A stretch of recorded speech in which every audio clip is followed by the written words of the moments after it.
Nothing good happens in that corner. Yeah, that's what I think too as well.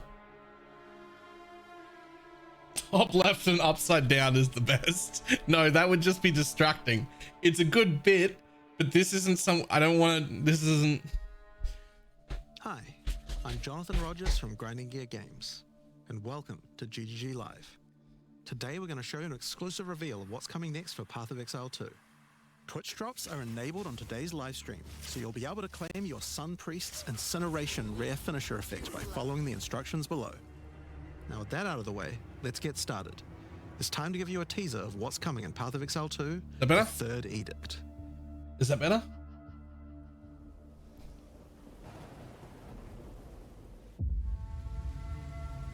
Karui! I have called you here to save our people, to save our way.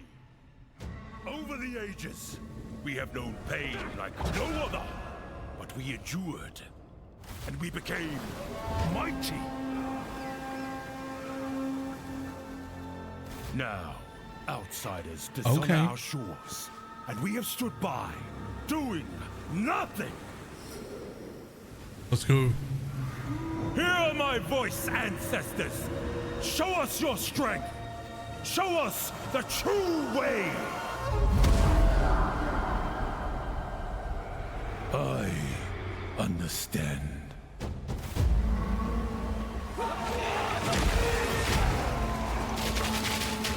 Okay, that MTX looked cool. Be still. I open your corner.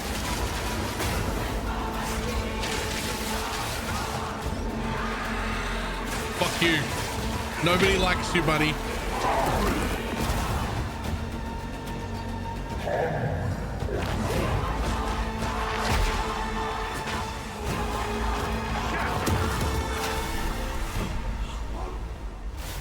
The true Lokura Makoi will rise. Okay. I did, of course. Act 4. 3 interlude act? What does that mean?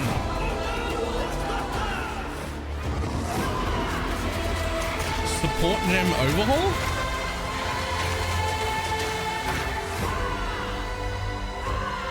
$40 lineages support, 25 new endgame maps, new items, 150 new notables.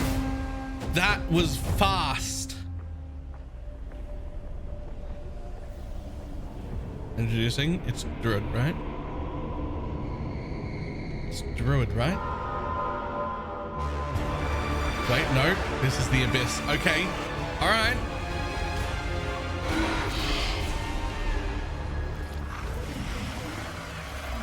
Okay. All right.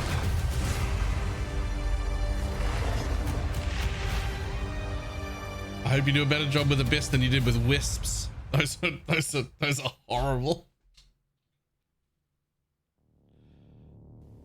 Now, as you can see, there's Where's a the lot new going classes? on, and we have a lot to reveal today. Wait, no. We'll start by going over Act 4, the next chapter in the Path of Exile 2 storyline. But that's not all. No class There's at also all? 3 new interlude acts to get you to endgame, which means we're removing cruel difficulty too. Okay, After that's that, pretty we'll be cool. going through the massive changes to characters. I'm super excited to show you how I've overhauled the entire support gem system, added new skills, and yes, there are buffs. Next, we'll go over the Rise of the Abyssal, this season's exclusive league mechanic, and talk about the new rewards, crafting systems, areas, and bosses that it adds. No class? After that, it's on to changes we're making to the endgame. Then it's time to talk about items, crafting, and oh yeah, trade. That's going to be a big one. We'll then go over our new supporter items packs when sellers and are finish up with offline. a live Q&A What? session where Ziggy D will ask Path of Exile 2's game directors, myself and Mark, your questions from Twitch chat. Buy And items after when that, sellers are at 4 offline. PM It says Pacific, just there. patch notes. They're not It's quite just- complete, but they should give you some nice details to chew on. Ah. We've got a lot to cover today, but first, another announcement. When the Third Edict launches on the 29th, we'll be having a free weekend for Path of Exile 2. That's right, Path of Exile 2 will be free for the first time without requiring an early access key. Okay. The free weekend will end on September the 1st, so you'll have plenty of time to give the game a try. All right, let's get started with Act 4. The story continues from the end of Act 3. Doryani has agreed to help you find an ancient weapon that can be used against corruption, the instrument of the Third Edict. The weapon was broken in ages past, but he believes that the pieces may be found in the Karui archipelago, the home of the Karui tribes. You will need to journey to Kingsmarch, Which we hire a don't ship, have to build, and set thank sail. God. Huh? When you open the map, you can choose to sail anywhere you like. Act 4 is completely non-linear, and you can visit the islands in any order you choose. Will you visit the pristine beaches of Whakapanu Island? Of what? Sorry? The Karui whisper of a curse that afflicts all who travel there. Sorry, Perhaps it's what? related to the weapon you seek. Or maybe you will visit the volcanic shores of the Whakapani Isle of Island? Kin. The Kin have been more restless recently, mining for sulfite and driven by some dark force. Perhaps you will choose to consult with one of the local Karui tribes. Their ancient wisdom could hold clues to finding the Third Edict. No matter where you choose to go, you will fight dangerous beasts, Well, I'm definitely going to find fucking Pony fabulous Island. treasures,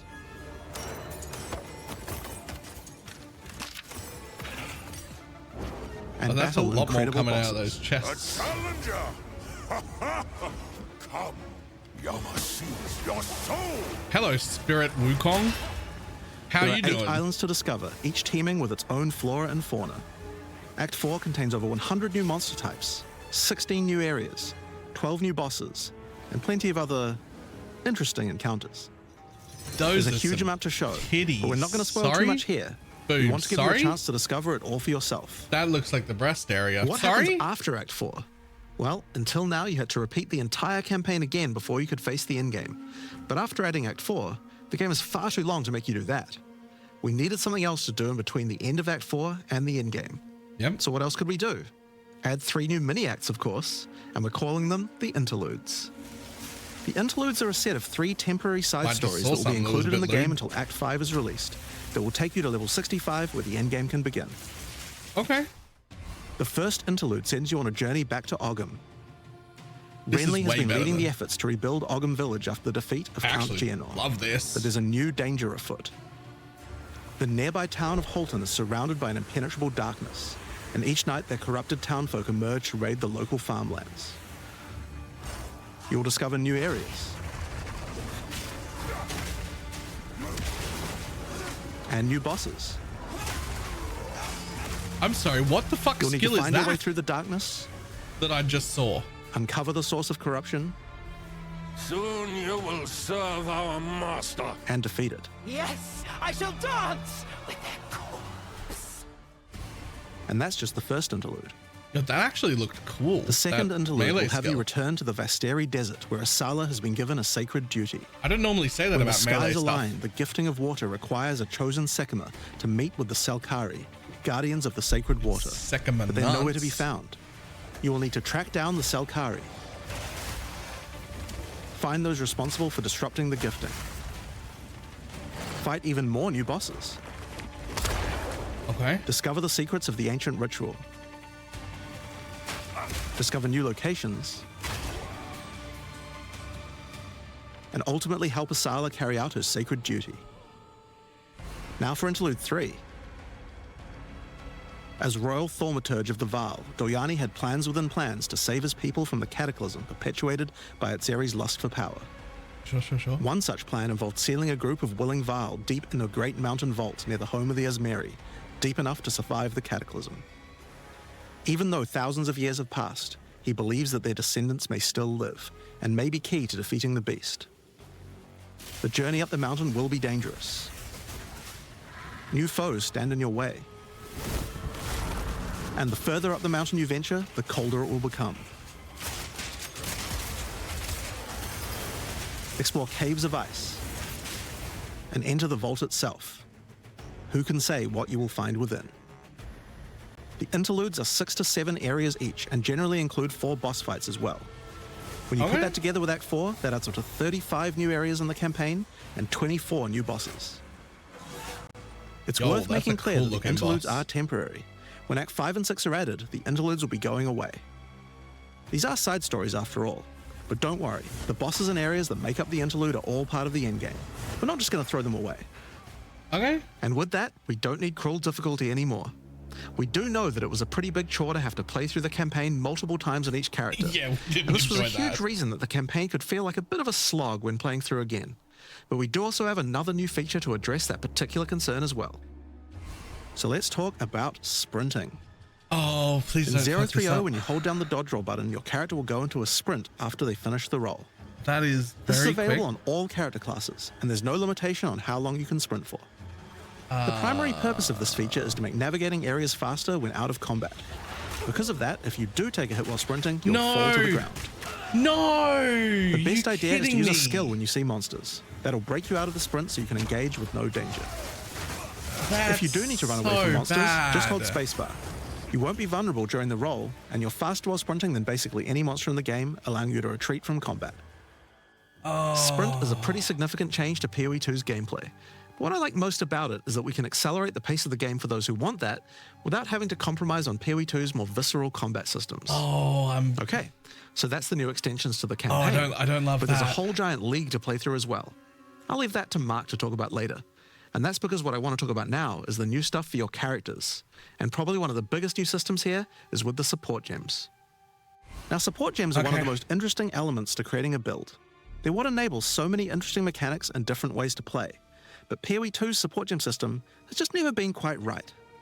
One of the major issues is the limitation of only having one support gem of each type on your character. We That's didn't the want best builds part. to just become using the same 5 most powerful supports in every skill.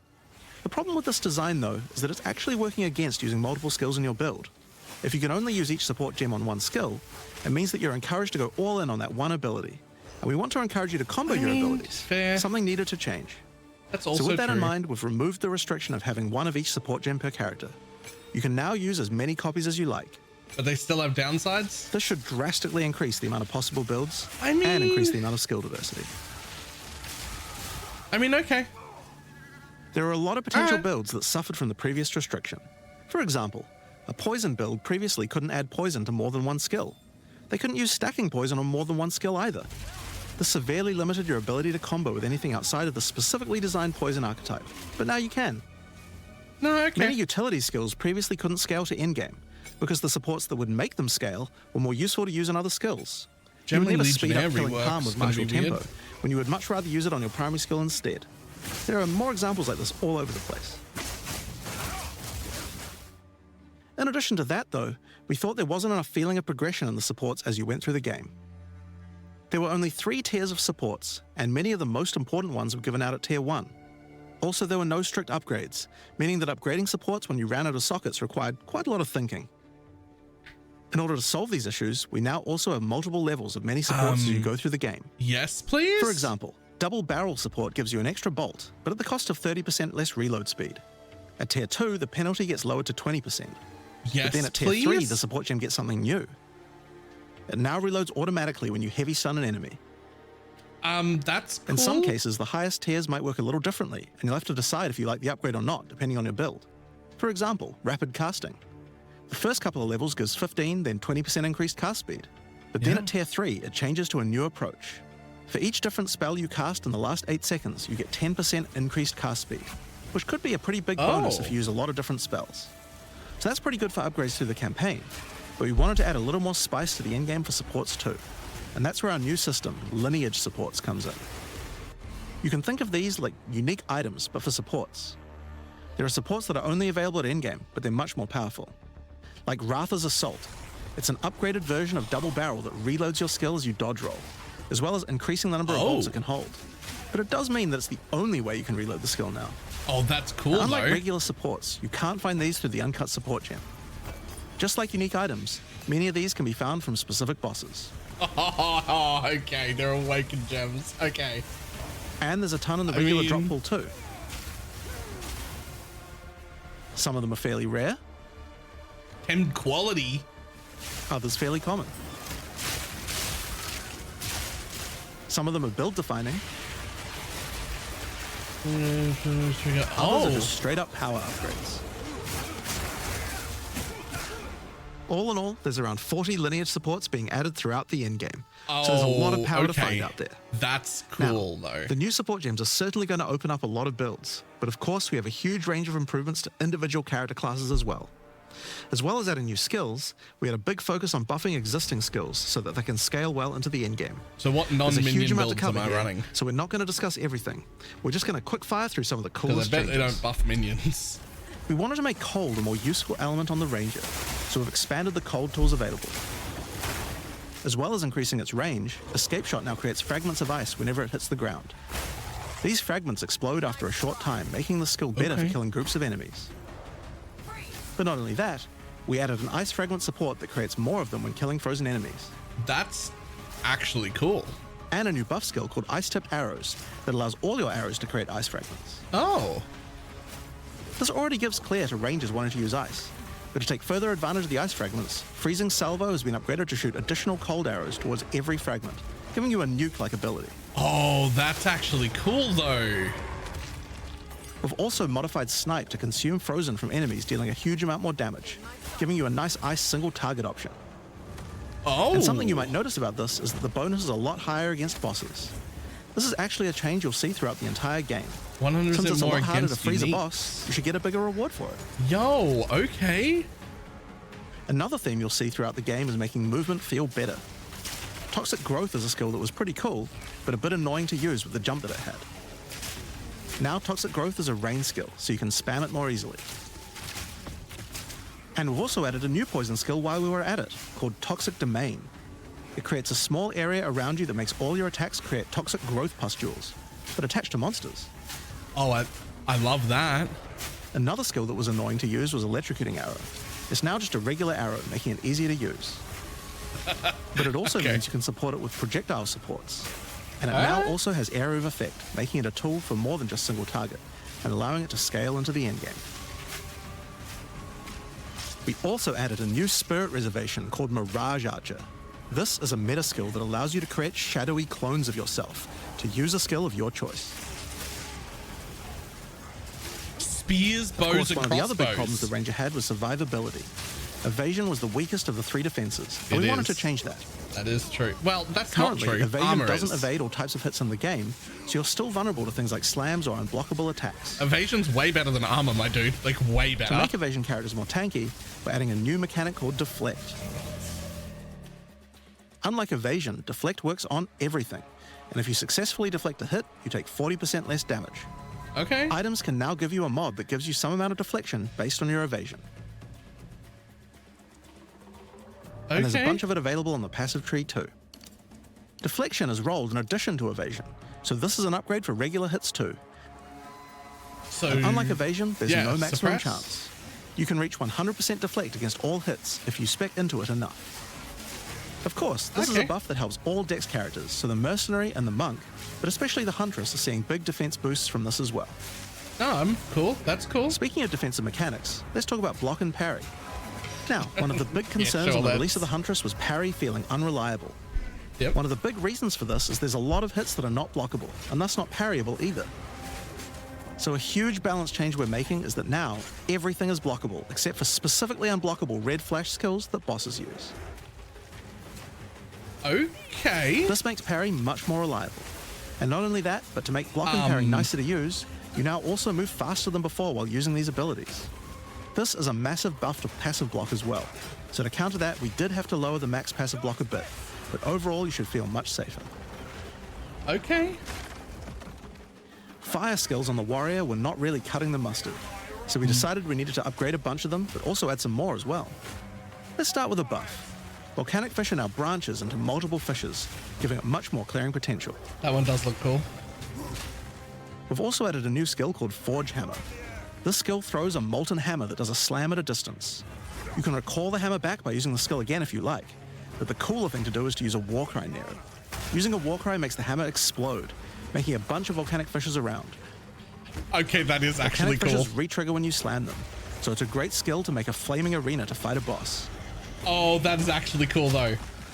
Yo. We also buffed Perfect Strike to have much larger area of effect, and changed Molten Blast to not always force you to move forward.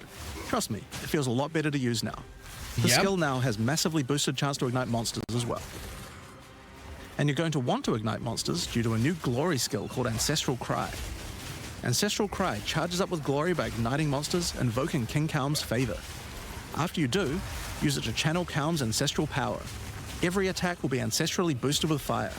Your very Jesus. steps will explode, triggering volcanic fissures, and molten balls will erupt from your attacks. Okay. Warrior shield skills were another area we wanted to improve. Now that we've got sprint, we actually don't need to have a cooldown on shield charge anymore. And now also does more damage the further away you are when you use it. Shield wall got significantly upgraded AoE. Also, you can shield charge right through it to trigger all the walls. Yep. Okay, cool. We also added a new shield war cry.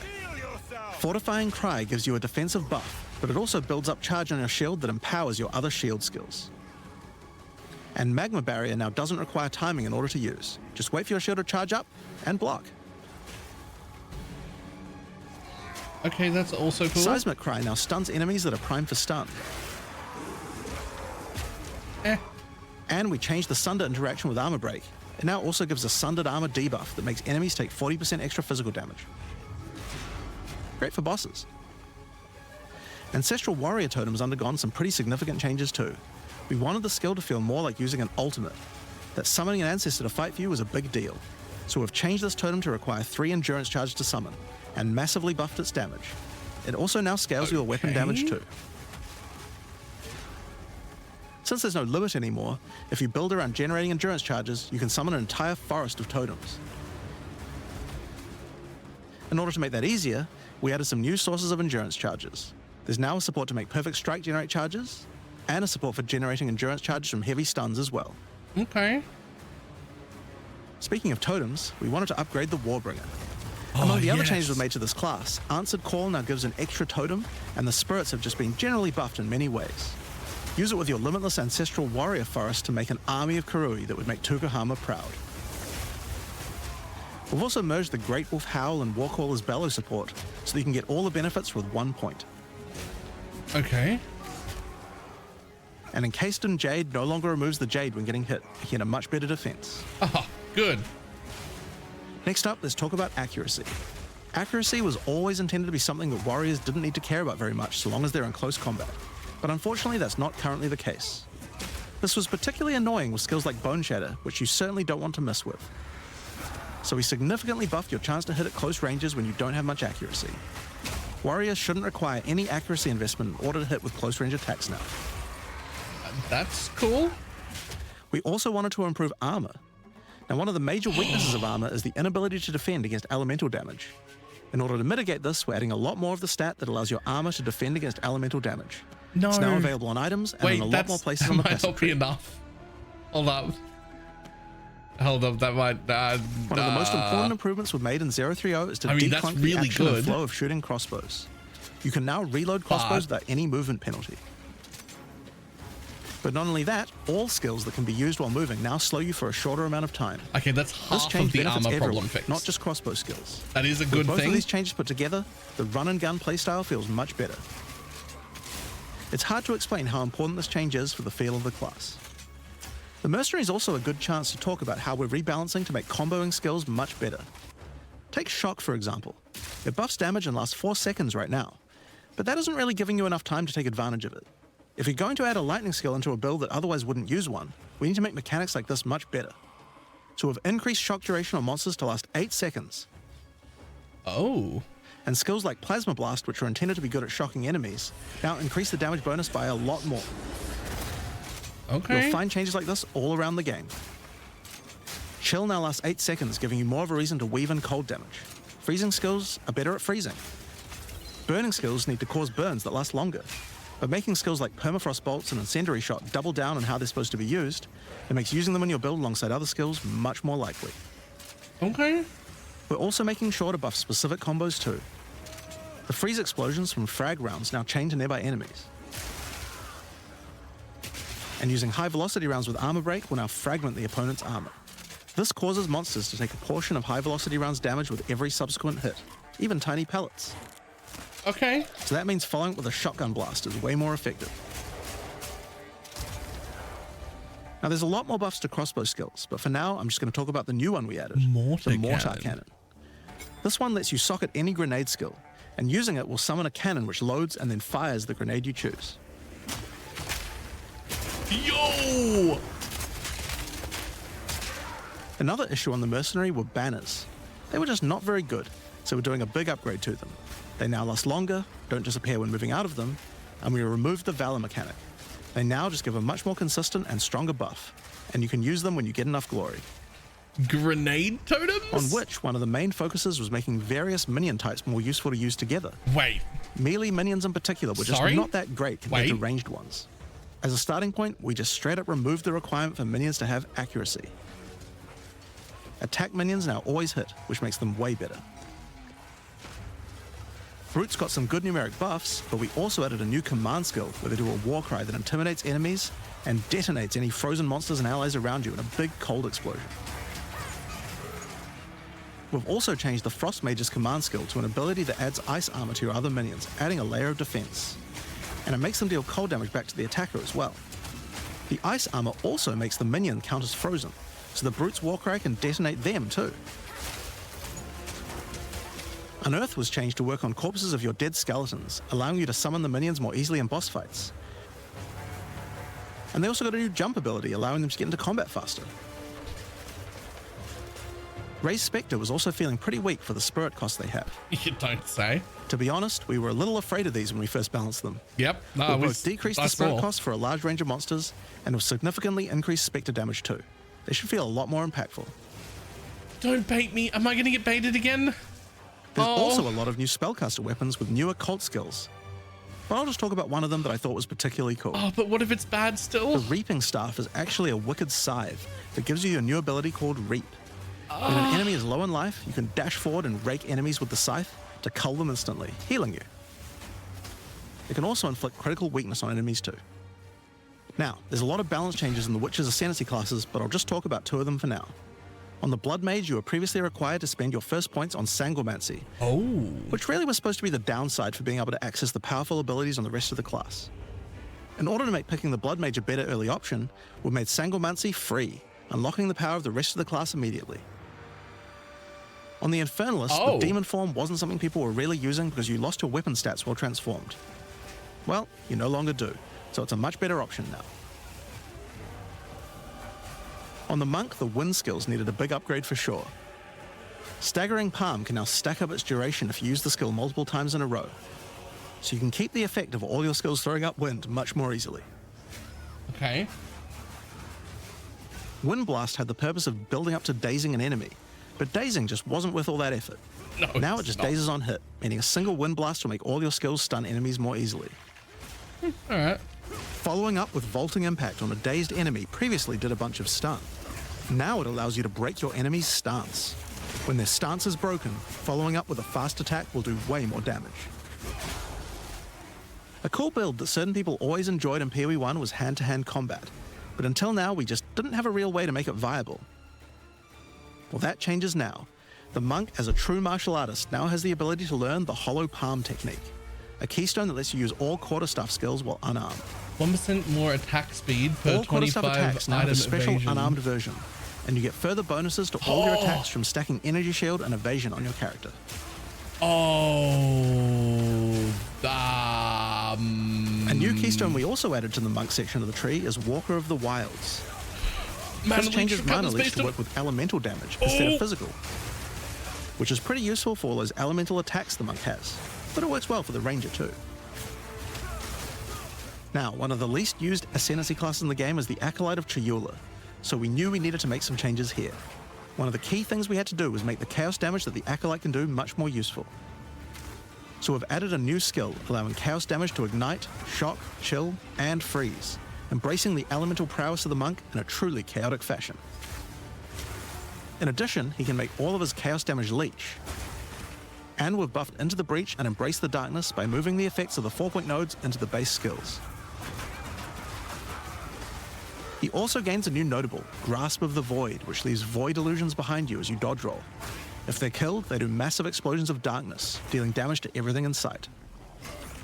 Now let's talk about Sorceress skills.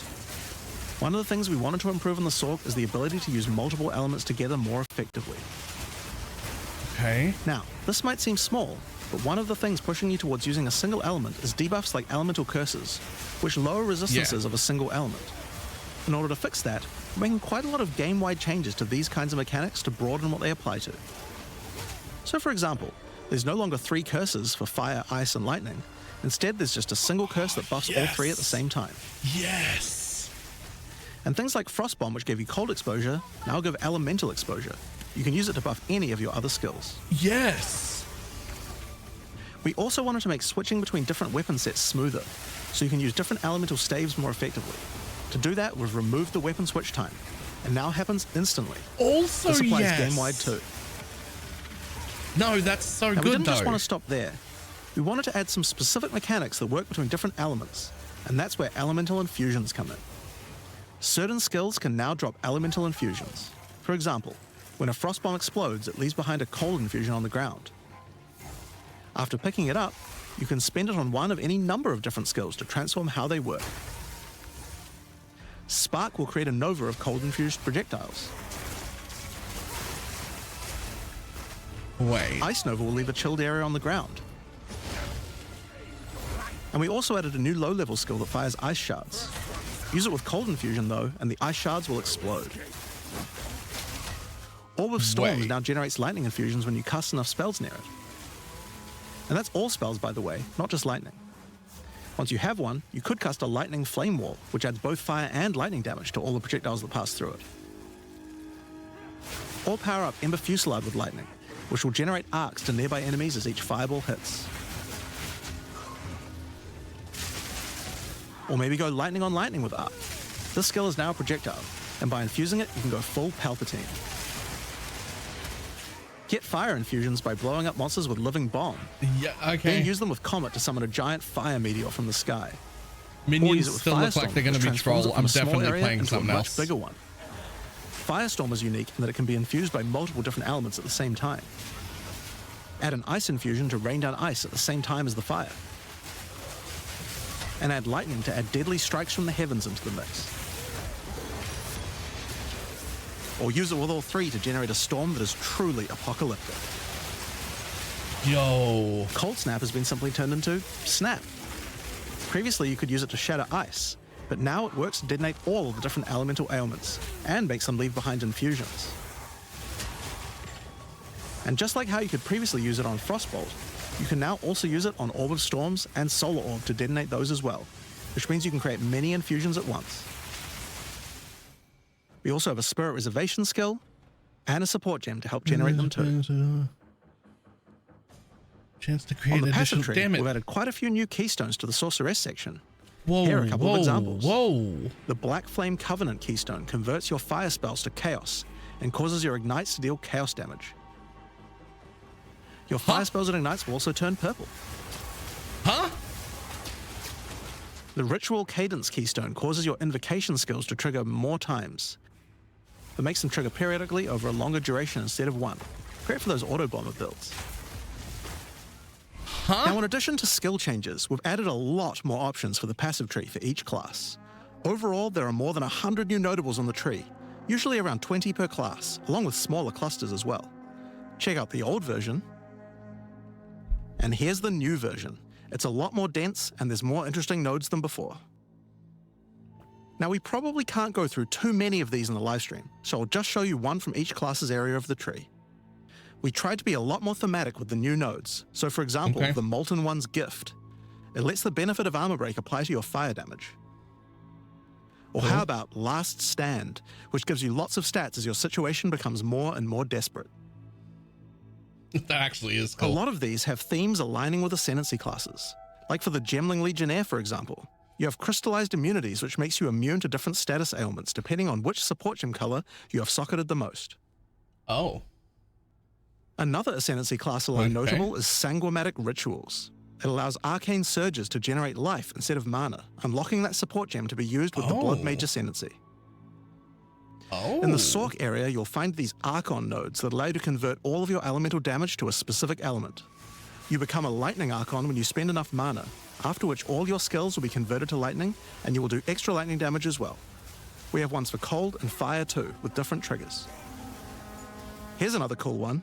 Elemental Practitioner gives crit bonuses if you've triggered a skill recently, while also making crits generate more energy for triggers. Oh, shit. Or maybe you'd like the Great Boar. It gives you a reason to stack dexterity to make you tougher, giving a bonus to life and stun threshold. Or the Cunning Fox. It straight up gives you 5% quality to all your gems. That's actually OP. Now, another major change is attribute requirements. We felt like players probably had a few too many nodes and attributes and not enough of interesting passives.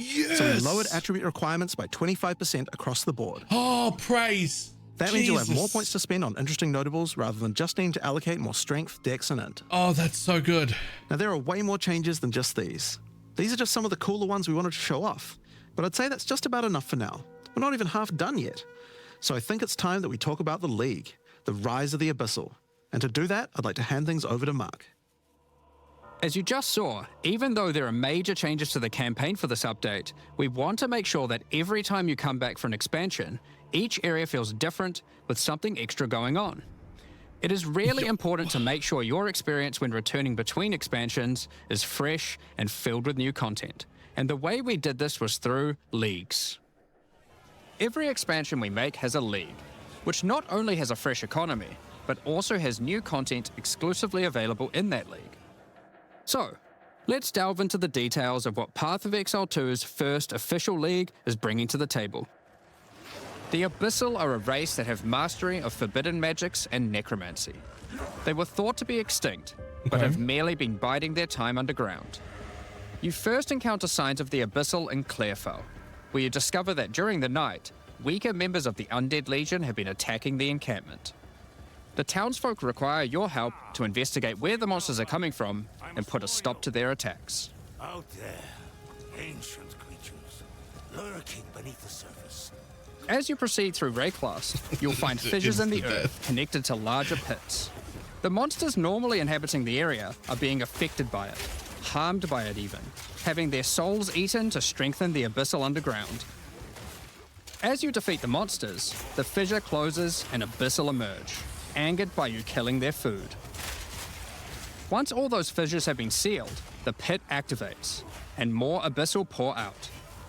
This is where the larger and more dangerous monsters reveal themselves. This is the point at which you Abyssal die. spew out from the pit to take your soul. This is the bit. If you kill a magic pack, then magic Abyssal arise. If you kill a rare, then a rare monster will emerge from the pit, having absorbed some or all of its modifiers for itself. This means the monsters emerging will generally be more difficult and more rewarding, as each modifier gives better rewards. Okay, I mean... If you are able to kill them all, the pit will seal shut. As each pit is closed, it reveals a potential reward. Okay. Abyssal troves will rise up out of the pits, allowing you to get some epic loot. Areas often contain many pits, with many fissures, and the amount goes up as you progress through the game, getting more intense. It doesn't stop there. When monster mods are absorbed, they have a chance to become infused with the dark necromancy, transforming them into Abyssal modifiers. For example, you defeat this monster with the Mana Siphoner modifier. Their soul is eaten by the pit, and a rare monster emerges. The Mana Siphoner modifier has transformed into Soul Siphoner, and is now amplified in danger and reward. What the fuck was that? Abyssal pits also interact with other monsters and mechanics. If you defeat a rogue exile that's near one, it'll be revived as a Lichborn that has multiple Abyssal modifiers. Oh shit. Lichborn exiles even have their own unique jewel they can drop, if you are lucky enough to encounter and kill them. If an Abyss spawns near a boss, killing it will summon a gigantic Giga Larvae creature. Monsters imprisoned in essences near Abyssal pits are affected by the Abyss too. They will come with an additional new essence item that can be used to craft your items. Okay. So, that's your bread and butter of the Abyssal League. Kill surface-dwelling monsters, kill the emerging Abyssal, close the fissures, overcome pit encounters, and reap the rewards. There's a lot more to this league, however. As you complete Abysses, you can find ancient pieces of bone, preserved from the remains of fallen Lichborn. They've done a lot. These are one of the many rewards for your mission to seal the pits. You can use this on a rare item to imbue it with Abyssal magic. adding a special hidden modifier to your item. But how do you reveal it? In Act 2 of the campaign, you'll encounter a new area. This area is overrun by the Abyssal and the Lost Men. After clearing through this area, you'll find the Well of Souls, a giant cavity with a massive vortex of souls swirling beneath you. Okay. So how do you reveal the mods on your Abyssal-infused items? Obviously, just throw them in, right? Yes, that's exactly what you do. Before throwing it in, you are given the option of how you want to transform it, in the form of a choice of 3 different modifiers. Once you've chosen your desired mod, throw it in, where it will absorb the power of the souls, and the ominous creature will then retrieve it for you. These modifiers can be ones from the core mod pool, all the way through to specialized modifiers that cannot normally appear on items. During the campaign, you can use it as a way to more easily add useful existing mods, but during the endgame, there is a whole set of new and powerful mods you can add to your items. Like this mod for crossbows that allows you to place an additional ballista totem. Yeah, okay. Or this one that adds spirit to your staff. Oh shit. Or this one that allows you to generate more combo with your quarterstaff skills. Oh. And speaking of endgame, you can also use the system to craft waystones. With a preserved vertebrae fused into your waystones, you can get some new modifiers that push difficulty and rewards to new heights. What do you mean? Here are some examples of those mods. You always get a choice of 3, so you can avoid anything you don't think your character is capable of. With this modifier, the natural inhabitants of the area are all spawned near abysses, and there are up to 9 additional abyssal pits in the area, making it just a full-on abyss ruckus. Or this one, which causes the final abyssal pit in the area to always result in a boss encounter, be it either one underground or one that emerges out. There are dozens of these waystone modifiers in total you can get from this crafting. That covers the new crafting mechanic. So what's left? Well, we talked about how when closing pits you can get abyssal troves, but sometimes when closing an abyss, you'll reveal an underground cavern that leads to the abyssal depths. Oh, okay, sure. Oh, that After animation jumping was into cool. the depths, you'll find an abyssal city, swarming with legions of the undead. He actually jumped into the When pit. underground, every single rare abyssal enemy will have an abyssal modifier. And at the end of the dungeon, you'll even find a rare with a more powerful Lichborn modifier. Once you're able to defeat this powerful rare, you can also find some nice rewards. Aside from the entire area being valuable due to the abyssal modifiers on the monsters, it has its own specific drops too. One example is a set of lineage supports that can rarely be found in these depths, like Kurgel's Leash. This support empowers both you and your minions when you command them, granting unholy might to you both. Another depth-specific outcome is a set of omen-like items that amplify your abyssal crafting. Additionally, we're adding some new socketables that can drop from the abyssal depths. Take Ulaman's Gaze, which can be socketed into your armor. These are a bit special in that you can only have one equipped at a time, but give some pretty powerful effects. Think of them as almost a unique socketable for your equipment. In the endgame, where you can still find depths, you also start to find a different type of underground chamber. In these areas, you'll find an ancient spire, a device being used by commanders of the abyssal factions to plunge Rayclast into a lightless void. Your goal is simple: kill this commander and destroy the spire. There are 4 bosses in the Abyssal, and there are some pretty cool uniques available from them. An example is this belt, Darkness Enthroned. It has 2 sockets, but hold on, socketables don't work on belts. Well, this belt has a special mod that allows it to count as a different slot for the purpose of socketables. Wait, is it always helm? This one, for example, counts as a helmet. No, it's not always. I kind of want one that counts as a body armor. I wonder how rare that one is. You can also find this unique jewel, Undying Hate. This jewel transforms part of your passive skill tree into an abyssal version. No. And has multiple depths. The deeper it goes, the more of your passive tree is affected, allowing you to fulfill your fantasy of becoming part Abyssal Lich. Now, the last thing that Abyssal commanders can drop is a Finger of the Lich. But what use do you have with a random undead finger? Well, the next time you return to the Well of Souls, with the finger in your inventory, your character will almost feel compelled. To do what, though, you might ask? To jump in. The items you threw in came back more powerful, right? So, what's the worst that could happen? Well, you will just have to find that one out for yourself.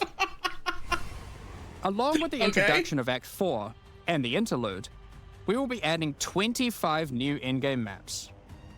These maps will contain all the new monsters and bosses we're adding, improving variety and giving you opportunities to experience the new boss fights many times. Let's take a look at some examples. Okay, but what about the 70 is a map where you bad maps? explore a shallow rocky coastline, surrounded by coral and filled with sirens. At the end is a giant Goblin King boss, ready to eat sulfite and squish you like a bug.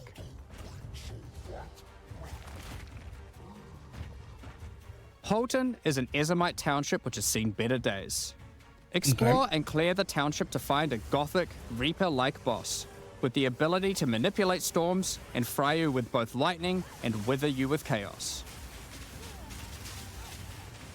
Given some of the new bosses added are a bit more epic, such as the Act boss and final bosses of each interlude part, it would be a bit of a waste to just use them as regular map bosses. Okay. Instead, we'll be adding some new mechanics to the Atlas that use them. These start appearing pretty fast into the endgame and will help bridge the gap until you do your Pinnacle bosses. Bad news, the towers are In still the there. desert biome, you can encounter a wild sandstorm. Yo. 3 maps around the sandstorm contain a device you must activate. Upon doing this, the sandstorm's magic is disrupted, revealing the map inside and allowing you to access it and find the cause. Okay. This presents itself in the form of a boss, similar to the existing Citadel bosses.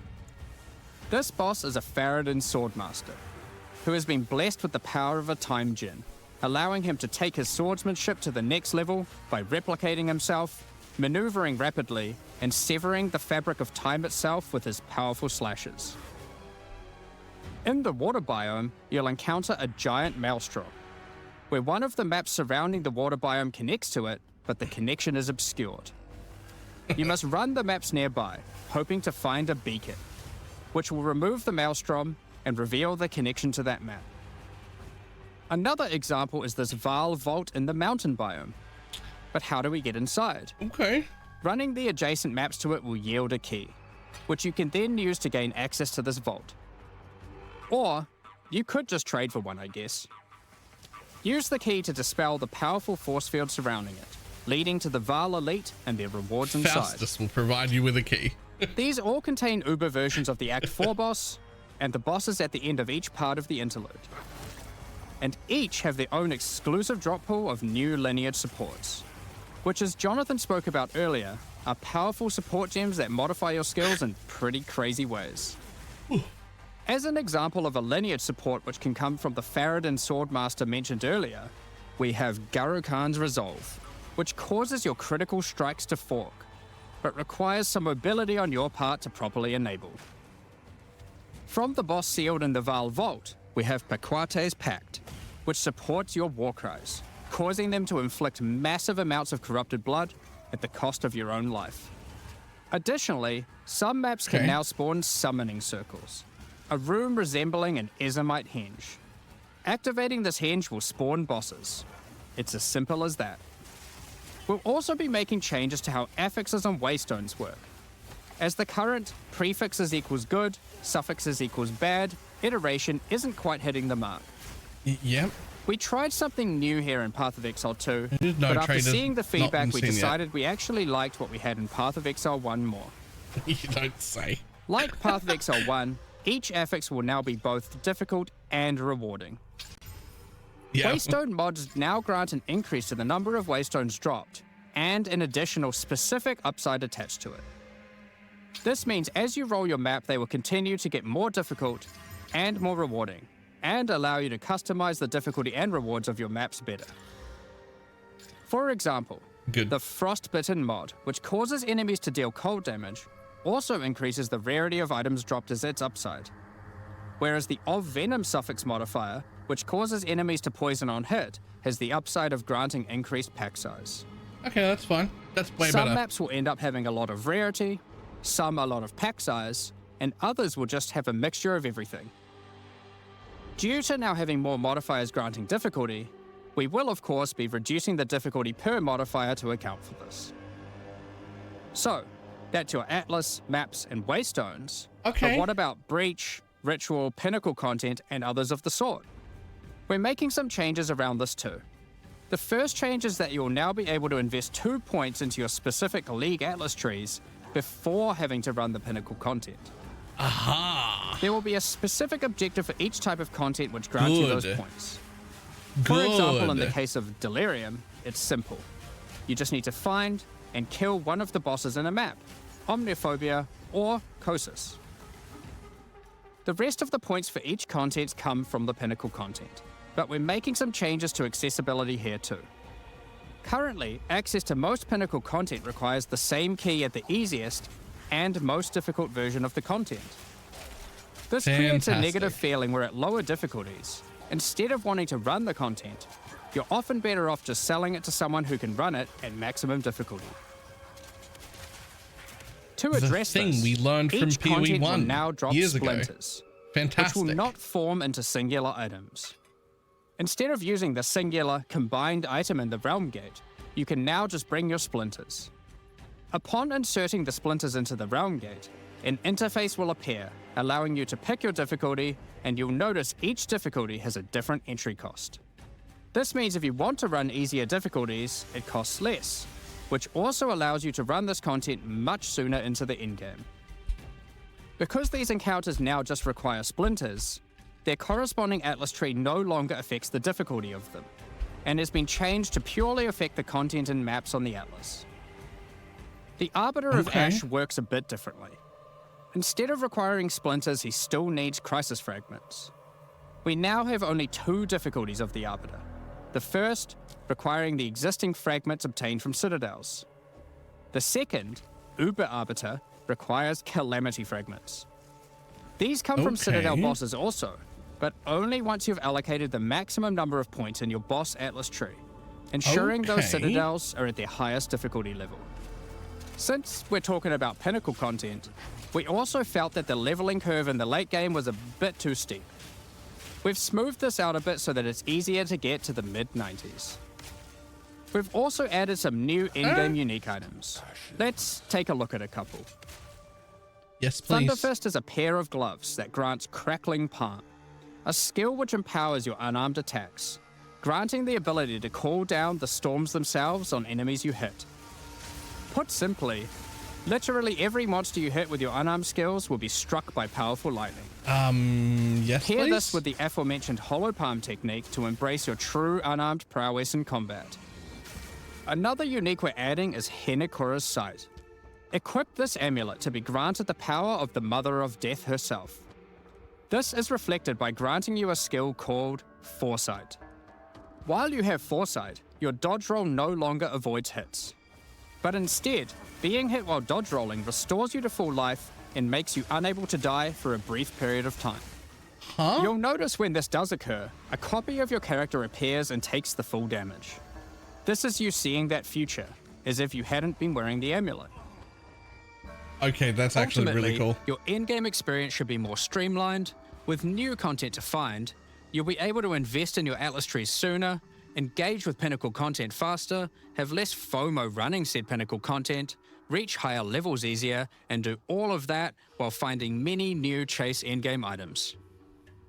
Talking about finding items is one thing, but what about crafting them?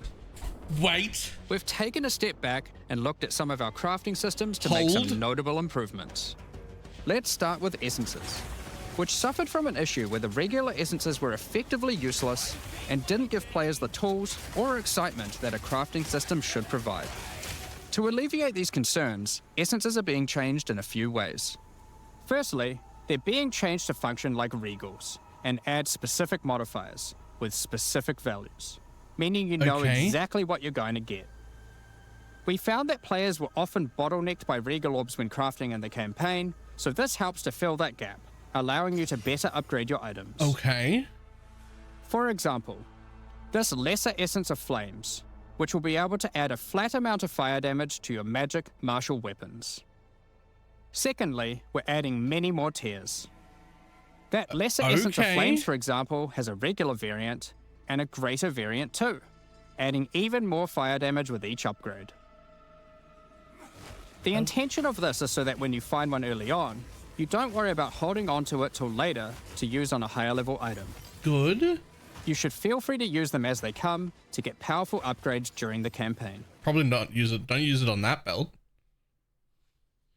Excuse me? Please don't. Please don't. Is this me or is it them? Lastly, our highest tier of essences, now called Perfect Essences, will function like a Chaos Orb instead of a Regal. So it will replace one of the modifiers on your rare items with the specified mod. Such as this Perfect Essence of Flames. You'll notice this one doesn't just add flat fire damage like the ones before it. The Perfect Essences often give something a bit different, with some opportunities to be pretty damn powerful. There are many different essences, each with many tiers, covering many of the more core modifiers you'd want on items early on, through to chase specialized ones for endgame. Speaking of endgame, we really wanted to expand our crafting options for late endgame crafting projects. Stop lagging. It lags every time someone gifts subs. Go away. You might have noticed that at endgame, you get way too many transmutes. Wouldn't it be nice if some of those didn't drop, but instead you got something a little more powerful? At higher levels, you can now find Greater Orb of Transmutation and Perfect Orb of Transmutation. These can be used on normal items to upgrade them to magic, ensuring that the modifier generated is of a minimum level. This is similar to how you find higher tier items on the ground, but for crafting. Yes, please. These higher tiers will also exist for Orb of Augmentation, Regal Orb, yes, please. Exalted Orb, and Chaos Orb, meaning you can get all of the orbs required to take your item from normal rarity to a fully completed rare with guaranteed high tier mods. Okay. On top of these new core crafting currencies, we wanted to make sure there are powerful crafting bases to use them on. Now in endgame, you can start to find exceptional items. These are items that drop at normal rarity and are perfect for your from-scratch crafting projects. Yes. They can come with extra quality, up to 30%, or an additional socket to use your crafting socketables in. And yes, they can be corrupted for yet another socket. Okay. You can also Now we're get cooking. exceptional unique items. To add even further to your crafting arsenal, we've added a whole suite of new omens to ritual content, and removed some of the more unimpactful ones that weren't being used. Okay, Some of now the we're new cooking. omens include Let's go. the Omen of the Ancients, which will cause your next Orb of Chance to not destroy the item, but generate a random unique of the same class. Or the Omen of Sanctification, which is my new favorite. This will cause your next Divine Orb used on a rare item to reroll the values of its modifiers, allowing it to exceed the normal minimum and maximum values, raising the ceiling on the new most powerful rare items in the game. This Omen will also cause your item to become sanctified. Sanctified items cannot be crafted, just like corrupted ones, so consider carefully when you use this. Wait, can I also corrupt it Another to go is further? the Omen of Chaotic Monsters, Can I which also will cause your next Chaos Orb to reroll all modifiers on a Waystone, allowing you to fix your maps if you get some modifiers that are not feasible for your build. Besides these examples, there is a huge variety of new omens for you to discover in your ritual encounters.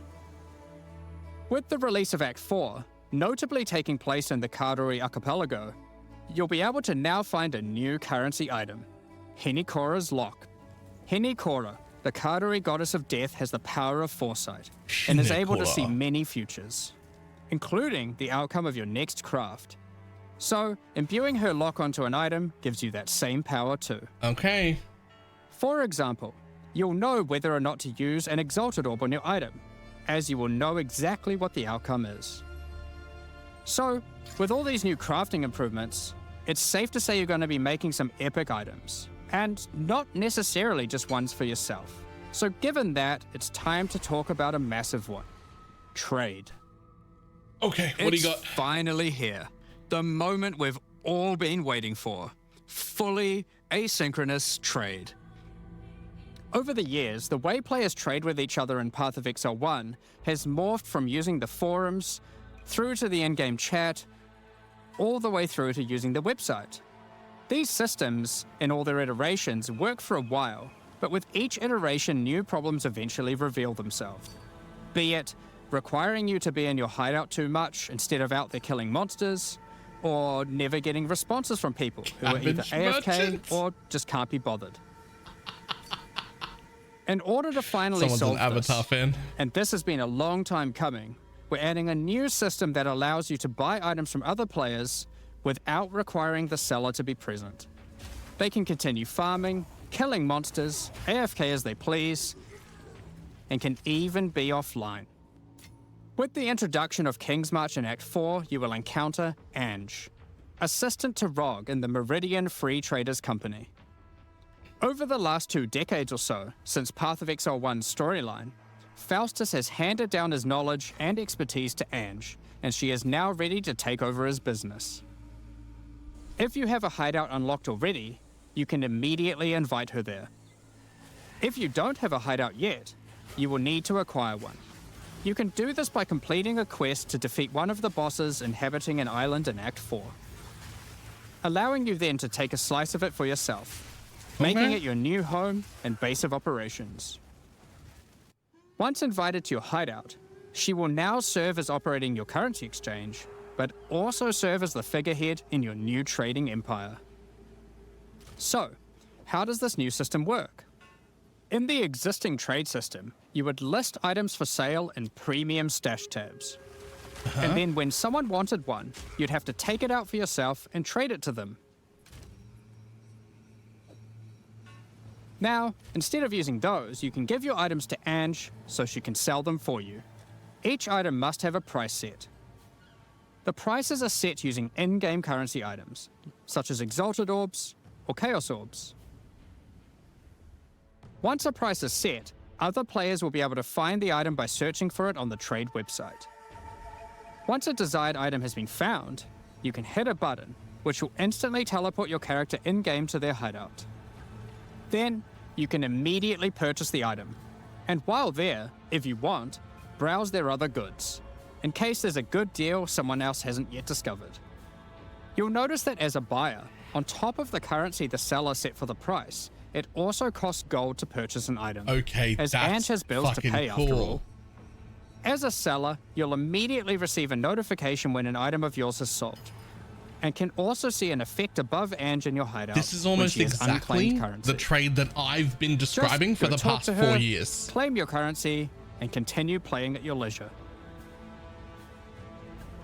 As many people already acquired premium stash tabs for the purpose of the trade system, we wanted to add a way for you to convert your existing tabs to merchants tabs. Literally If you want. 4 or 5 years, I've been You can do that describing here exactly on this. the website, but only if you purchase those tabs before the release of the third edict. To clarify, the existing trade system will remain fully intact, so your premium stash tabs will not lose any of their functionality. We just figured people might want to switch over to this new system. Yeah, of We course. expect a lot of feedback around this new system and are looking forward to trying it out with you. As we are not able to test internally with an entire, thriving economy, there will certainly be some kinks to work out. Oh yeah. Based on how the system goes, we will be adding it to Path of Exile 1 when ready, so any of the tabs you purchase will also be usable there later. Next up, we're going to be talking about our new supporter packs. Today, we're Okay. launching 2 new series of supporter packs. You've The got Justice me. Take and my Traven money. Executioner packs. Each tier contains the pack's full face value in points, alongside several exclusive microtransactions. As always, The microtransactions in these packs are purely cosmetic and do not affect your character's power or progression in any way. Definitely friend-shaped. The Justice series of supporter packs contains 6 exclusive microtransactions. It's overpriced because doesn't Claim it? Yeah. glory after defeating enemies, Yeah, it or does. inspire your allies by calling down the Banner of Justice portal. The Sphinx Mystic hideout decoration will identify items for you, displaying them as it does so. This ancient creature has been presented with many items over the eons, so has some strong expressions to make on the quality of your wares. Become a true warrior, worthy of delivering the justice of the eternal gods with the Apostle of Justice armor set. This armor set also comes with a matching back attachment containing a set of scales to measure your worth. With the Apostle of Justice finisher effect equipped, the Goddess of Justice herself will appear to decide on a verdict for slain unique enemies. Witness as she decides the fate of your slain foes. Will they ascend to be amongst the gods or be banished to the underworld? The Griffin fledgling pet will be your courageous companion as you journey throughout Rayclast. Take your place in the skies in the Plateau of the Gods hideout. This hideout comes with many different sections for setting up your home or base of operations. In order to travel between them, you simply just need to walk off the edge. Huh? Like a true eternal god, you can float between the mountains on the clouds themselves. The Trathan Executioner pack series also contains 6 exclusive microtransactions. Okay. The Trathan Executioner finisher effect is a brutal display of Trathan might, crushing slain unique enemies as if they were bugs beneath your heel. As a Trathan Executioner, you're the perfect master for the ever-hungry carrion raptor pet. It has taken a particular liking to the taste of other pets, and at your command it will swoop down and eviscerate them, proceeding to satisfy its hunger by feeding on their corpse. The nobles of the 4 major Trathan houses had their mercenaries, but if their hired hands became notably irritating, they'd have to call in the Trathan Executioners. You can now embrace their methods and become brutality incarnate with the Cruel Trathan Executioner armor set. The matching Cruel Trathan Executioner cloak will shroud you in scarlet as you crush the skulls of your enemies and leave a trail of blood behind you as you build up a kill streak. Or use the alternate variant to simply put a skeleton on your back. Be bathed in blood as you mutilate monsters with the Cruel Trathan Executioner character effect. The swirling blood increases in volume as your spree of slaughter continues. Counterplay to the Goblin Both Bear. this effect and the cloak use the same kill streak for tracking how much blood is shown. After a long and tiring day of executions, enjoy a relaxing game of dice with the Goblin Gambler's Hideout decoration. They'll definitely be playing fair, right? The Pulverizer map device brings a horrid efficiency to punishing the damned of Trathus. Each map you open will execute the next victims. This map device in its true ruthlessness tracks the total number of monsters killed, your kills per second, and your largest kill streak up to the point of the map being completed. This is then displayed on a leaderboard so you can take a measure of you and your friends' violence at the end of each map. That's cool. Additionally, any microtransactions from the supporter packs will be made available for use in Path of Exile 1. That's enough about cosmetics. Let's get into the Q&A. But firstly, I want to give a huge thank you for your ongoing support. We're just about to start the Q&A with Ziggy D. Afterwards, at 11 AM NZ time, or 4 PM Pacific, we'll post Path of Exile 2, the Third Edict's patch notes. So that's